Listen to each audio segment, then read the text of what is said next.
Bonjour à tous et bienvenue pour cette comparaison. Ça fait longtemps que j'en avais pas fait. La dernière fois c'était le P30 Pro face au S10 Plus. Ici j'ai décidé d'aller sur des concurrents un petit peu atypiques pour le coup, puisque d'un côté on a le Xiaomi Mi Note 10 que j'ai testé il y a pas longtemps avec une nouvelle forme de test, pour ceux qui ne l'auraient pas vu. Donc je vous conseille d'y aller si vous voulez voir un avis complet directement du smartphone, face au Oppo Reno X10 qui est donc le Oppo Reno avec donc un x5 optique aussi, et qui pour le coup en fait c'est un peu pour ça que je les ai mis en comparaison. Alors première chose que je voudrais poser avant de me lancer là-dedans, est-ce que déjà ça vous intéresserait que les vidéos ressortent en 18/9e, parce que c'est quelque chose qui devient de plus en plus normal sur les smartphones.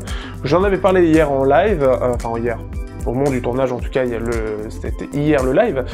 Donc est-ce que ça vous intéresserait, est-ce que c'est quelque chose qui vous intéresserait pour que vous ayez quelque chose qui soit nativement, qui prenne tout l'espace sans devoir agrandir et que ça bouffe un peu l'espace? Et donc je revois un petit peu le cadrage forcément, même si là j'essaie de faire un peu un effort, mais c'est pas forcément le mieux on va dire.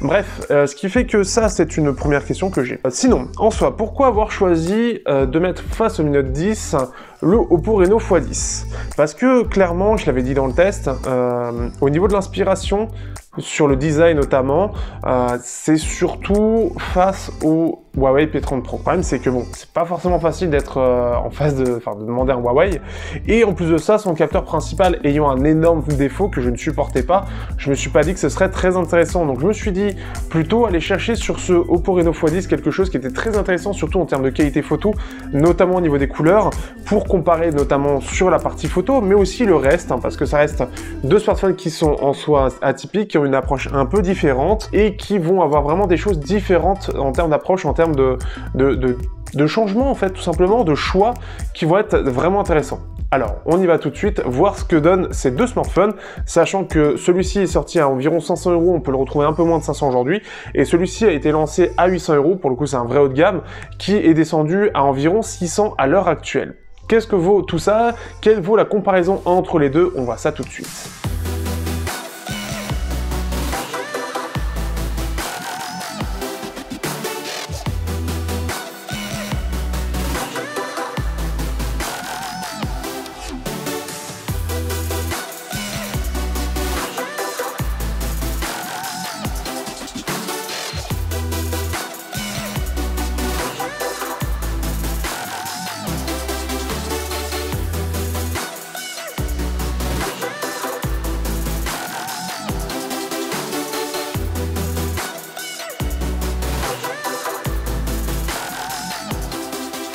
Pour la partie design, on va pas épiloguer très longtemps. Alors, tout d'abord, d'un côté, on va avoir un design qui reprend quasiment trait pour trait, presque, énormément quand même, les traits du Huawei P30 Pro.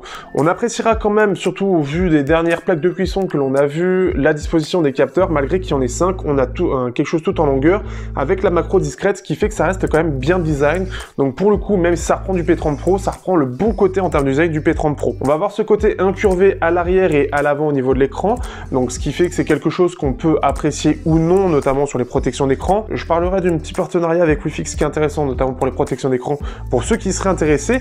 Ce qui est un petit peu dommage, notamment après avoir eu le Mi 9T Pro, c'est d'avoir cette petite encoche qui est présente, qui est vraiment dommage, puisque on le sait que les systèmes, notamment les systèmes de pop-up sont fiables, sont très fiables, et j'ai pu moi-même poser la question par rapport à ça, c'est extrêmement fiable. Là-dessus, c'est vraiment dommage, puisque pour le coup, au lieu d'avoir du full screen, on a cette petite encoche qui, alors heureusement avec Mi 8 11, c'est moins handicapant, mais avec Mi 8 10, c'était handicapant sur le Mi 9. Donc c'est quelque chose qui est un petit peu dommage. On apprécierait aussi le fait qu'ils aient décidé pour le milieu de gamme, c'est quelque chose qui est spécifique vraiment plus au milieu de gamme aujourd'hui, d'avoir mis un jack. Donc par rapport au P30 Pro, comme quoi il y a de la place, même s'il y a beaucoup de capteurs, ça veut rien dire en soi. Et donc ce qui fait qu'on a un design qui est assez propre, qui tient bien en main, et en plus de ça, on a une petite protection qui est prévue en sortie de boîte, qui est plutôt cool, classique, mais qui tient plutôt bien. Ce que j'aurais à dire, c'est qu'on est sur, dans les deux cas de toute façon, quelque chose qui est très gros et qui est assez lourd. Donc c'est quelque chose qui est un peu dommage et quelque chose qui devient une normalité plus on a de capteurs photo, plus j'ai l'impression qu'on est obligé de mettre ça sur des gros smartphones, et donc ils deviennent aussi lourds par la même occasion. Du côté du Oppo Reno, en termes de poids, ça va être à peu près la même chose pour faire une belle transition. On est sur quelque chose qui est lourd, on est sur quelque chose qui est massif. Donc c'est quelque chose qui déjà dans les deux cas handicapant et dans les deux cas pour moi un défaut. Ce qui est bien pour certains, parce que beaucoup n'apprécient pas forcément ce type d'écran, le côté incurvé des écrans, ça en rebute plus d'un, notamment par exemple avec Samsung, beaucoup ne les ont pas achetés. Et bien ici, vous n'avez pas d'écran incurvé, c'est quelque chose qui peut être appréciable pour certains, notamment pour la navigation ou même pour la lisibilité de certains articles, etc. Donc ça peut être une chose qui peut vous plaire. Aussi, on a le full screen, ce qui fait que là, on n'a pas d'encoche. On a ici une pop-up, la pop-up type Shark, je sais plus exactement comment ils l'ont appelé, mais ce qui fait qu'elle est design en plus de ça, donc ça, c'est quelque chose qui est quand même sympathique, et elle est plutôt discrète, c'est quand même recherché, c'est quand même quelque chose qui fait partie de son design, et qui est bien intégré. L'autre chose qui est intéressante sur Oppo, c'est surtout l'intégration des capteurs. C'est quelque chose qu'on n'avait pas vu, en tout cas moi, que je n'avais pas vu depuis le Honor 9, et ce qui est bien, c'est que là, pour le coup, en fait, les capteurs, alors là, on en a au nombre que de 3 contre 5 chez Xiaomi, mais ici, on va avoir vraiment ce côté intégré, c'est-à-dire que ça fait partie de l'ensemble, c'est sous le verre, comme le Honor 8 et le Honor 9, et c'est quelque chose que je trouve vraiment design, et pour le coup, face à tous les smartphones qui se retrouvent avec une petite partie caméra qui ressort, ici, le fait que ce soit intégré, que ça fasse partie vraiment du corps, et que ça ne ressorte pas, ça fait quelque chose de vraiment joli. En plus de ça, ils ont eu la bonne idée, pour que, ici, ça ne serait pas, de mettre une petite bille en céramique, si je dis pas de bêtises, en tout cas une bille de métal, pour justement éviter que ça se raye. Donc c'est plutôt une bonne chose et quelque chose qui est réellement appréciable. Que dire de plus au-delà de ça? On n'a par contre pas de jack et pas d'adaptateur de souvenir sur ce x10 zoom, donc ce qui est dommage, réellement dommage là-dessus. Donc c'est un peu dommage puisque bah il y en a encore beaucoup qui utilisent le jack, mais étant à haut de gamme, et bien bah c'est quelque chose qui devient normal dans le haut de gamme puisqu'ils considèrent que les gens qui prennent du haut de gamme ont des accessoires Bluetooth audio, qui est un choix en soi, mais un peu particulier. Aussi, on aura le DualSync dans des deux côtés en termes de design, mais là où du côté du Mi Note, on a choisi la partie plus jack, ici ils ont privilégié Dual SIM ou SIM plus carte SD, sachant qu'on a 256 Go, ce qui est énorme. Donc on a quand même cette carte SD qui résiste encore, donc pour faire les enregistrements, c'est quelque chose qui peut être apprécié. Dernière petite chose, là où d'un côté on va avoir tous les boutons Power et Volume, de ce côté-là on va avoir d'un côté le bouton Power et de l'autre côté les parties Volume qui sont sur deux boutons différents. Dans les deux cas, la prise en main est plutôt lourde. Personnellement, je suis plus du style du Oppo que je trouve réellement joli. Le côté vraiment plat, en fait, me plaît beaucoup.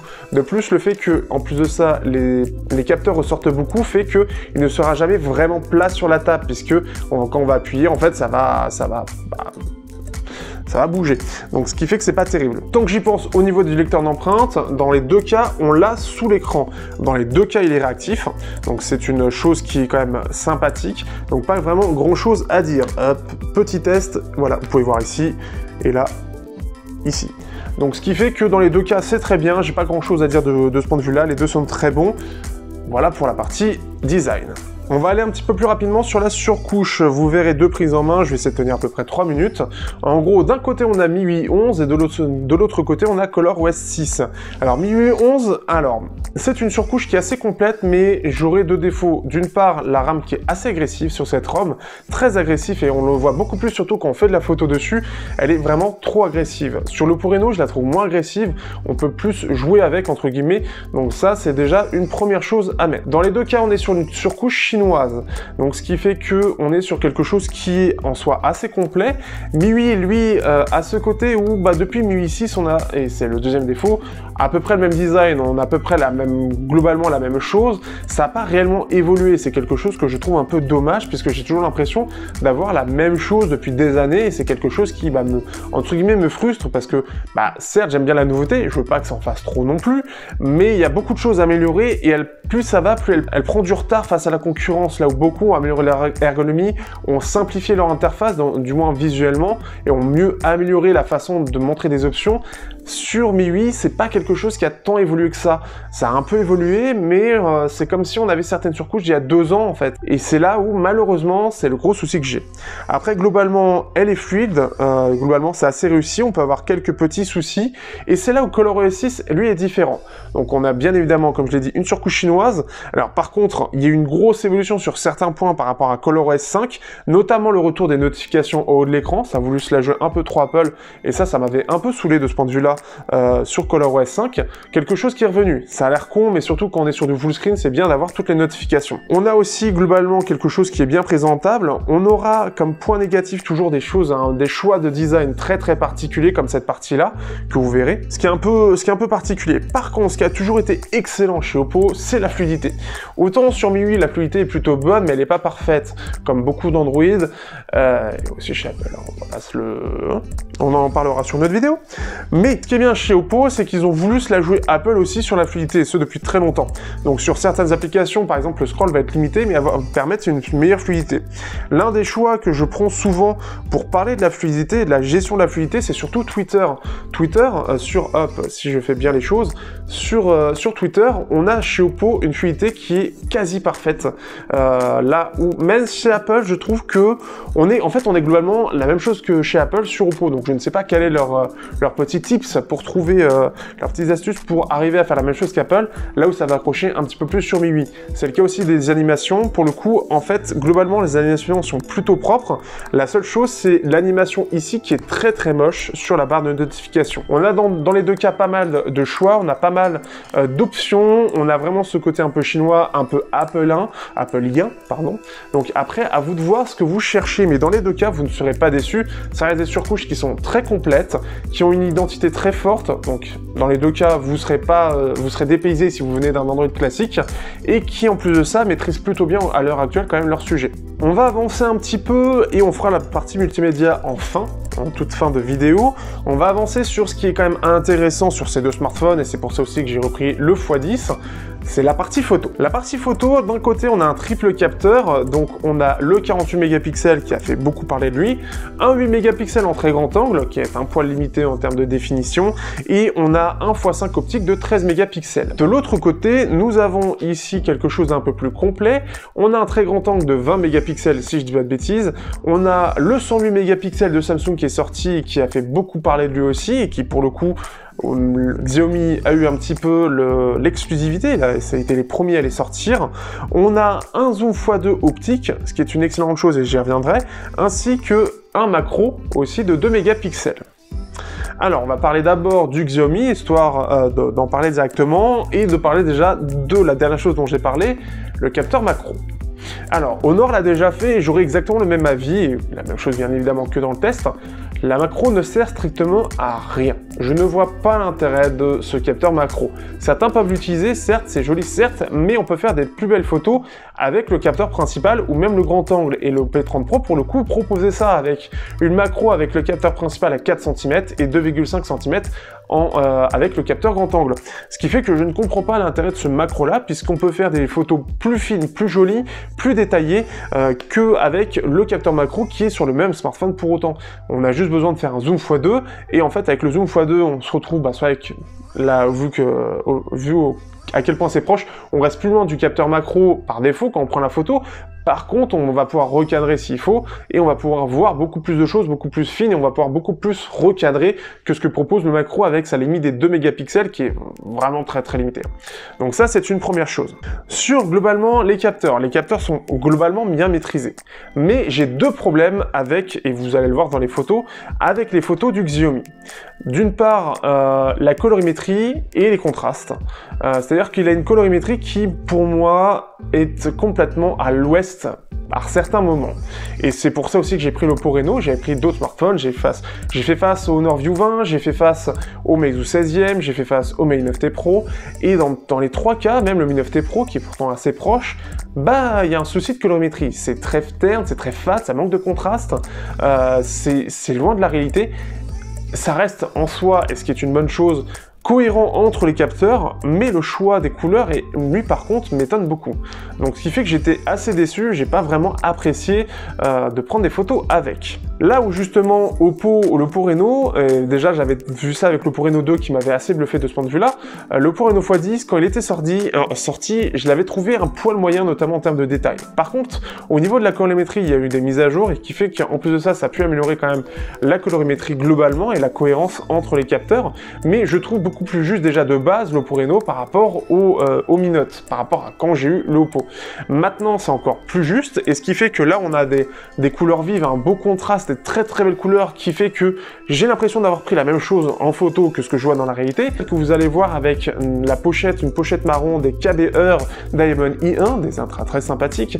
On peut voir que cette pochette, elle est très fade, elle est très terne du côté du Mi Note, là où elle est beaucoup plus saturée en termes de couleurs du côté de Oppo, mais en fait c'est l'Oppo qui est beaucoup plus proche, que sur la table, etc. L'ensemble des couleurs est beaucoup plus proche par ce qui est proposé par le Oppo que par ce qui est proposé par le Mi Note. Par contre, la très bonne chose, et c'est ce qui fait un peu défaut pour le coup au Oppo, la bonne chose qui a été faite sur le Mi Note, c'est le zoom optique x2. Alors pour moi, ils auraient pu utiliser les 108 mégapixels, surtout avec le très gros capteur, pour faire un x2 numérique, comme ce que propose par exemple le Honor View 20 qui le maîtrise très bien, ou le Honor 20 Pro qui le fait très très bien en x3 aussi.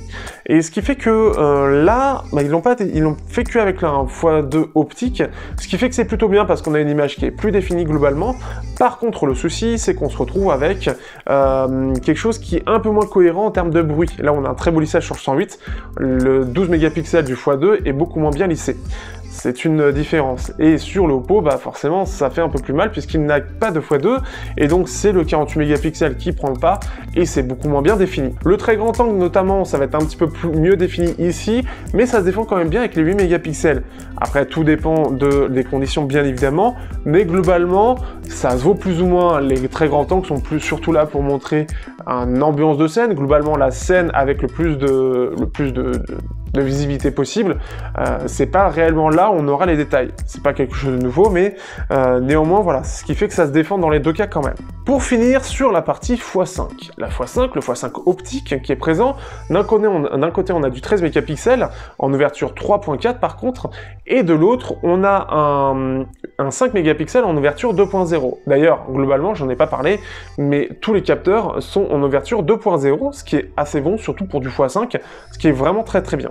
Par contre, la limite qu'on en aura, c'est le x5 optique en x5, enfin en 5 mégapixels, contre les 13 et les 8 du P30 Pro. Clairement, c'est plutôt propre, c'est même vraiment très propre, et ce qui est bien, c'est que même dans les faibles conditions, malgré les 5 mégapixels, vu qu'il est en ouverture 2.0, ça permet de compenser, là où les 13 mégapixels en ouverture 3.4, on aura un résultat à peu près équivalent. Globalement, les deux capteurs sont bons, dans les deux cas, le Oppo Reno et le Mi Note, ce qui fait que on est sur quelque chose qui, en plein jour, sera beaucoup plus défini, là où, en soirée, ce sera à peu près équivalent. Donc forcément, l'Oppo sera gagnant sur le x5. Pour terminer tout ça et revenir sur le 108 mégapixels face au 48. Le 108 mégapixels a un très très gros intérêt puisque le 108 mégapixels est très bien défini. Il va faire des photos ici en 27 mégapixels, là où par exemple Samsung avec le S20 Ultra, ils ont décidé de faire du 9 en 1 et donc faire du 12 mégapixels avec les 108. Ici on est sur du 4 en 1, donc 27 mégapixels. De jour on aura des photos qui seront très très fines, qui auront vraiment quelque chose de très fin qu'on pourra vraiment recadrer, mais comme j'ai dit, avec ce manque de contraste et la colorimétrie un peu en berne, ça lui fait un peu défaut, ce qui fait que même sur les réseaux sociaux, ce sera moins bien globalement à mettre par rapport à Oppo Reno, ce qui est un peu dommage parce que on peut un peu plus s'amuser, c'est un peu dommage, et ça veut dire qu'il faut qu'on passe par la case retouche beaucoup plus facilement que sur Oppo, qui sont beaucoup plus prêts à poster parce qu'elles sont très belles déjà de base. Le tout dernier point, et c'est là où l'Oppo aussi fait la différence, c'est l'algorithme, en tout cas la gestion de flou du côté de Xiaomi. Xiaomi sur le Mi 9T Pro a déjà un côté un petit peu qui se voit un petit peu, mais sur le Mi Note ça se voit particulièrement et c'est très dommage, c'est qu'on a un flou qui fait flou sale, comme si l'objectif était sale ou comme s'il y avait de la buée. C'est vraiment l'impression que ça me donne, et ce qui fait que il y a deux problèmes à ça, c'est que déjà ça fait vraiment pas beau et que ça se voit particulièrement quand on essaie de faire justement des macros. Et malheureusement, là, ça se voit beaucoup trop, et ce qui fait que ça donne un résultat très mauvais. Vraiment, ça peut être vraiment très dégueulasse. Et tout dernier point, j'ai beaucoup de derniers points à dire. Tout dernier point, la netteté. La netteté, en tout cas la zone de netteté, c'est-à-dire qu'on va avoir le flou et une zone où bah, tout sera net. Sur le Xiaomi, notamment macro, ça se voit que la zone de netteté est très très petite. Mais quand je dis très petite, en macro, quand on va être sur le minimum, on va avoir à peu près on va dire peut-être pas plus de 1 cm d'écart entre le début de la zone de netteté et la fin.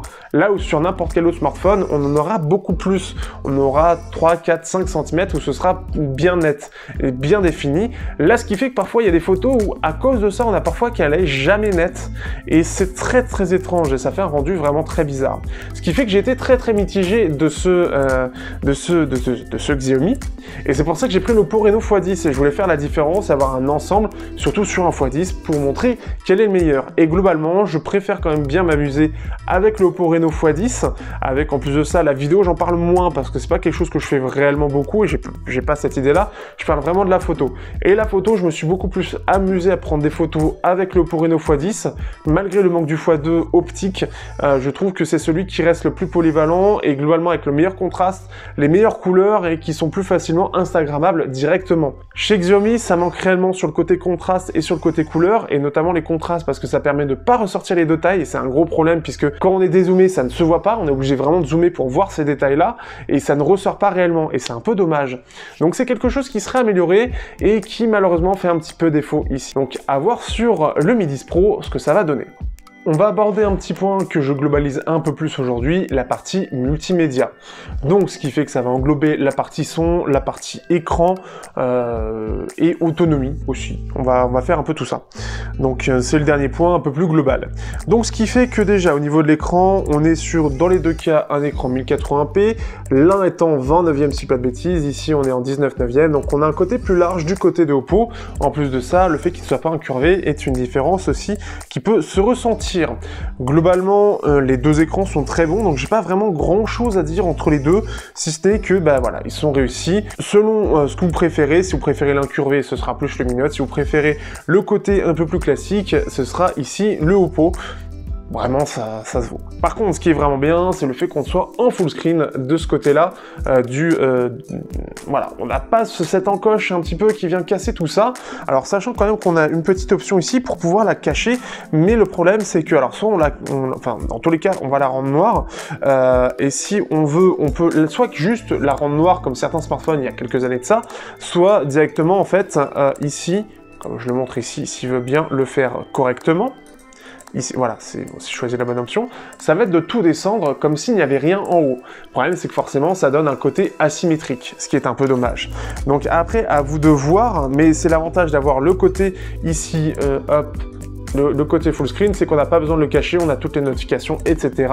Bref, à vous de voir, mais par défaut, bah, c'est un peu le souci, c'est qu'on n'aura pas toutes les notifications dues à cette encoche, donc il faudra la mettre en dessous si vous voulez toutes les notifications. Aussi, au niveau du son, ici ils ont fait la même chose ou presque que le P30 Pro, là où le P30 Pro avait décidé de prendre du piezo ici pour faire résonner notre os en fait quand on va toucher. Ici c'est un haut-parleur des plus classiques, mais ce sera seulement en mono en bas, ce qui fait que globalement on aura un son qui sera comparable à du Mi 9T Pro mono, mais avec plutôt un bon haut-parleur. Ici, on est sur du double haut-parleur. Ici, en fait, le haut-parleur ici est caché sur l'Oppo, en fait, dans la partie pop-up. Donc, on peut voir ici, et on peut voir la caméra ici. Et donc, s'il veut bien faire, j'aimerais bien le montrer. Voilà. Donc, en fait, on le voit ici. Et ce qui fait que c'est plutôt pas mal, mais clairement, on n'est pas sur les très bons haut-parleurs, double haut-parleur. On aura quelque chose qui sera quand même assez asymétrique. On entendra vraiment cette différence entre ici et ici, parce que, bah, je vais essayer de le montrer, mais c'est vraiment pas bon du tout. On va le faire, oh, bon, on va le faire sur du métal. On va le faire sur une petite découverte que j'ai faite. Vous voyez, c'est vraiment pas puissant.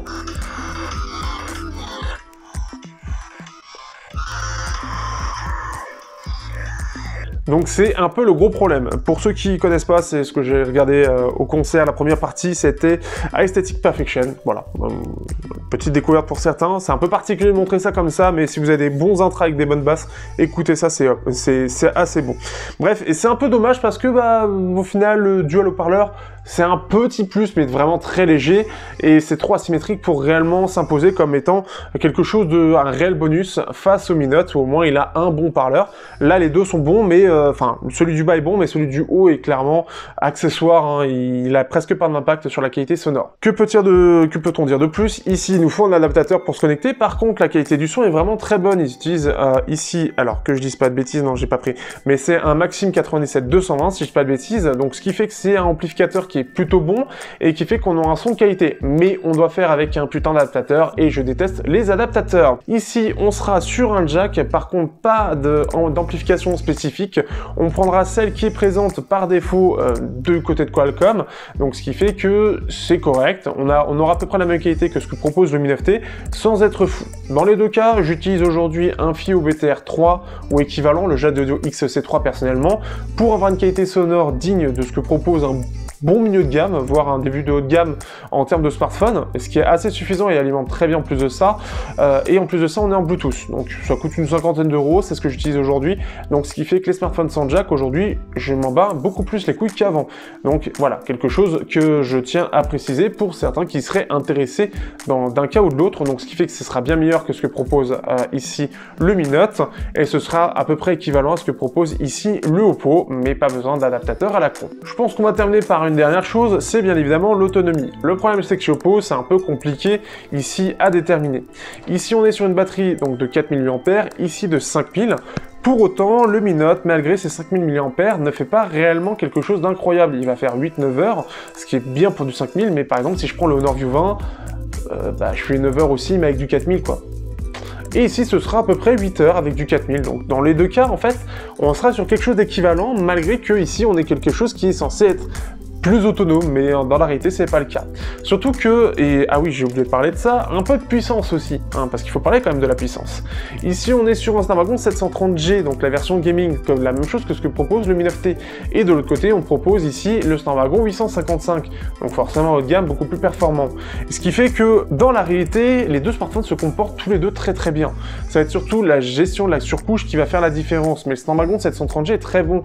Personnellement, je pourrais y faire très bien au quotidien, et si on vous dit pas que là-dedans c'est un 730, vous ne verriez de toute façon pas la différence avec un haut de gamme. Et c'est quelque chose qui est quand même appréciable, puisqu'on se retrouve vraiment avec un smartphone qui pour le coup est performant, et le 855, les 865, ça devient extrêmement puissant, mais les Snapdragon 7XX, donc la gamme 700, elle est largement suffisante aujourd'hui. Ce que propose aujourd'hui le Oppo Reno x10, avec sa puissance supplémentaire, ça va être surtout un traitement photo plus rapide, et aussi, bien évidemment, des jeux qui vont tourner beaucoup mieux, et dans le temps, les nouveaux jeux qui vont sortir seront plus beaux ici que ici. C'est un peu la grosse différence en fait. Mais dans la réalité, au quotidien, on verra pas réellement la différence. Donc, c'est un choix, mais voilà, c'est pas sur la puissance qu'on fera le choix déjà, et puis l'autonomie non plus, puisque comme je l'ai dit, c'est à peu près équivalent. Donc justement, on va pouvoir passer à la conclusion. Alors pour le coup, que peut-on dire un peu de ces deux smartphones dans l'ensemble? Dans les deux cas, ça reste deux très bons smartphones, mais sur la partie photo, sachant que le Mi Note 10 est vendu comme un photophone, j'ai été un peu déçu. Il y a des bonnes idées, il y a ce côté pentacapteur, donc 5 capteurs, même si le macro pour moi ne compte quasiment pas, et je pense qu'il sera très peu utilisé dans la réalité. Je trouve que les 4 capteurs qui sont présents sont globalement bien, il y a une bonne cohérence entre les capteurs, ça a été globalement bien intégré. Le 108 est bien maîtrisé aussi, puisqu'on voit surtout ce côté détail, mais le problème c'est le flou, la colorimétrie, le contraste, sont 3 gros problèmes que l'on retrouve sur à peu près tous les capteurs, peut-être un petit peu moins sur le très grand angle. Et c'est vraiment très dommage, puisque d'un photophone qui est censé être excellent, on en retient surtout le fait qu'il peut être très bon à certains moments, beaucoup moins à d'autres moments, mais surtout en termes de couleurs, ça ne le fait pas du tout. Et on n'a pas l'impression de prendre la même chose que ce qu'on voit en face de nous. Donc c'est quelque chose qui me perturbe et qui malheureusement me déçoit un peu. De l'autre, sur cette partie photo, le Oppo Reno x10 Zoom, alors ça manquera peut-être un peu de détails sur le 48, même par rapport à d'autres 48, mais ce qui est très appréciable, c'est le rendu global qui nous est proposé, notamment avec des très très belles couleurs. Il y a une très bonne maîtrise globalement des couleurs, du contraste, etc. par rapport à la réalité, et on a aussi cette cohérence. On a le x5 qui globalement se vaut, malgré qu'on ait un 13 mégapixels en ouverture 3.4 contre 5 en ouverture 2.0. Les deux se valent quand on va être sur des conditions moyennes, voire mauvaises, et en bonnes conditions, forcément, c'est plus du côté d'Oppo ce sera maîtrisé. Après, dans les deux cas, on est sur des surcouches chinoises, on est sur des surcouches chinoises qui sont bien maîtrisées, mais je préfère personnellement Oppo, où ça reste un peu plus, je trouve, visuellement plus agréable, même s'il y a encore des défauts, et ColorOS 7 devrait arranger ça, ça reste visuellement un peu plus agréable. J'ai un petit peu de mal par rapport à MIUI, qui, bah, pour le coup, je la connais depuis longtemps. ColorOS 5 à ColorOS 6, je trouve que ça a pas mal évolué, là où du coup ça n'a pas vraiment évolué du côté de MIUI. Donc c'est des choses qui font un peu la différence. Au niveau aussi du design, le design, ce qui est dommage, c'est que le Mi Note, bah, ils ont pris P30 et puis c'est bon. De l'autre, on a un Oppo Reno qui... je bouffe les mots. De l'autre, on a un Oppo Reno x10 qui, pour le coup, je trouve, est très original. Sur le marché, il n'y a que eux qui font ce type de design, et donc c'est quelque chose qui est appréciable puisqu'il se différencie grandement de tout le reste, et qui, en plus de ça, ont ce côté où les capteurs sont intégrés et à l'intérieur de la coque, alors qu'ici, ça ressort. Et ce qui fait que ça fait cette différence. On a le côté full screen que j'apprécie beaucoup, et ce qui fait qu'on n'a pas cette encoche très chiante, que je déteste, que ce soit visuellement ou pour les notifications, et on a une pop-up qui est très bien intégrée et qui fait aussi partie du design. Ça a été intégré pour. Ce qui fait que globalement, je suis beaucoup plus réceptif à ce que propose Oppo. Dans l'ensemble, ce qui manque en fait, c'est peut-être, et pour moi, ce qui est une bonne chose là-dessus, c'est un x2 optique qui clairement fait un peu plus défaut ici, alors que bah ici il est présent et il aide réellement à avoir une photo plus sympathique. Je m'étais posé la question de savoir pourquoi ils avaient mis ça, sachant qu'ils avaient du 108. Maintenant je comprends mieux. Je pense qu'après avec du 108 bien optimisé et en faisant un zoom x2, on peut avoir quelque chose qui peut être vraiment sympathique. Maintenant, il faut voir la réalité des choses. Est-ce que ça aurait été aussi bien? Je sais pas réellement. Parce que bah, ça n'a pas été vraiment pensé pour par rapport au V20 où on peut voir la différence. Ici, je ne saurais pas trop dire et je préfère pas trop m'avancer. Mais en tout cas, ça a un intérêt. Aussi, on a un design qui, pour revenir rapidement à ça, un design qui, pour le coup, dans les deux cas, ils sont gros. Ils sont massifs et ils sont lourds. Donc dans les deux cas, pour moi, c'est un défaut et c'est quelque chose qui peut être rédhibitoire à beaucoup, pour beaucoup en tout cas. Et ce qui fait que ça va être un choix. Ça va être un choix. Qu'est-ce que vous cherchez dans votre smartphone? Est-ce que vous voulez qu'il soit transportable et pas trop lourd? Est-ce que vous voulez quelque chose qui soit le meilleur possible, mais par contre, bah, vous avez quelque chose de lourd? Et c'est là un petit peu où le choix est un petit peu horrible, puisque bah, aujourd'hui, dès qu'on va chercher les versions pro, des versions spécifiques photophone, etc., on commence facilement à dépasser les 200 grammes, et ce qui fait que 200 grammes, à une main, c'est très désagréable. Alors après, vous l'utilisez peut-être à deux mains, mais moi je suis quelqu'un qui l'utilise à une main dans l'ensemble, qui me permet d'avoir une main libre et je peux tout faire à une main globalement, mais ce qui fait que ça devient trop grand, ça devient trop lourd et ça devient chiant, parce qu'on se pète le doigt et parce que bah au quotidien, c'est de plus en plus gros, c'est pas plus difficile de mettre dans la poche, mais en termes d'ergonomie, etc., pour atteindre les barres d'état, etc., c'est pas ouf. Donc c'est quelque chose qui malheureusement me déçoit, enfin pas que ça me déçoit, mais c'est quelque chose qui me désole un peu, parce que à force de vouloir en faire trop et que les gens en veulent toujours plus, parce que ça reste une réponse du marché, et bien malheureusement je les trouve de moins en moins agréables à utiliser. Donc après il faut rester sur des smartphones un peu moins complet, mais un peu plus compact pour justement avoir cette compacité et cette ergonomie à une main. Voilà un petit peu, je pense qu'après le choix c'est à vous de le faire. Personnellement, comme je l'ai dit, je suis beaucoup plus réceptif à la solution d'Oppo. Je suis malheureusement moins réceptif à ce que propose Xiaomi pour diverses raisons que j'ai évoquées bien évidemment. J'espère quand même que au niveau de la partie photo, il y aura une mise à jour pour avoir des couleurs qui ressemblent beaucoup plus, en tout cas au milieu naturel, j'ai envie de dire, qui ressemblent beaucoup plus à ce qu'on est censé avoir, parce que pour l'instant c'est vraiment quelque chose qui malheureusement qui me rend très mitigé sur l'ensemble de ce qui est proposé par Xiaomi, et aussi qu'ils puissent revoir cet algorithme de flou qui je trouve est réellement et fait cet effet assez dégueulasse. Voilà, vous savez tout. Après, à vous de faire le choix, sachant qu'il y a quand même une différence de prix, ce qui n'est pas aussi, ce qui est normal, hein. Un haut de gamme face à un milieu de gamme premium, il y a une différence. Mais à 600 €, c'est un excellent choix pour moi. Et ici, à 450 €, c'est un excellent choix, mais un peu moins bien pour la photo. À vous de voir, c'est à vous de choisir. Sur ce, je vous dis à bientôt pour un prochain comparatif. Je vais essayer peut-être en faire plus cette année, ça devrait être même plus global. Et j'espère que ça vous aura plu, malgré tous mes défauts de langage. Sur ce, je vous dis à bientôt pour un prochain test. N'hésitez pas, si vous voulez me soutenir, à liker, partager, commenter. Et bien évidemment aussi, vous pouvez, soit sur YouTube en regardant des pubs, etc., vous pouvez faire des dons, etc. dessus, soit aussi sur Tipeee si vous avez envie. Et voilà, et je vous remercie, vous avez tout dans la description. Si vous voulez aussi me soutenir via une commission, vous pouvez les prendre sur Amazon. Et pour vous, ça coûte rien, pour moi, ça me rapporte un petit pécule. Sur ce, à bientôt.